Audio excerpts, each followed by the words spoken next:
ఆ digital technology అనేది ఈ రోజు నేను ఎవాల్వ్ అవ్వకపోతే వాళ్ళ టాలెంట్ని షోకేస్ చేసుకోవడానికి ప్లాట్ఫామ్ లేదు. సో అలాంటి డిజిటల్ టెక్నాలజీకి ఇక్కడ బ్యాక్ బోన్గా ఉన్న బసిరెడ్డి గారు నిజంగా అప్రిషియేట్ చేయాలి.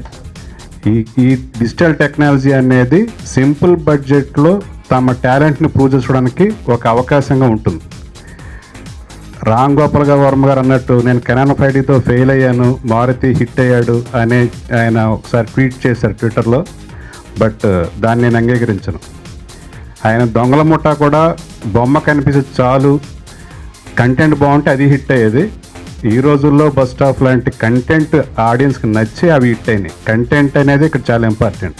బట్ ఆ కంటెంట్ని ఒక సినిమాగా రూపొందించడానికి ఈ డిజిటల్ టెక్నాలజీ అనేది చాలా అవైలబుల్గా హ్యాండీగా ఉంది కాబట్టి అందుకు మనం ఈ సినిమాలు తీయగలుగుతున్నాం. అంతవరకు దాని పాత్ర.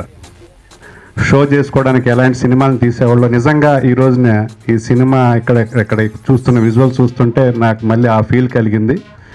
ఈ సినిమాలో కంటెంట్ బాగుంటే మాత్రం డెఫినెట్గా పెద్ద హిట్ అవుతుందని మనస్ఫూర్తి కోరుకుంటూ హిట్ అవ్వాలని ఈ టీంని కంగ్రాట్స్ చెప్తూ సెలవు తీసుకున్నాను. Thank you.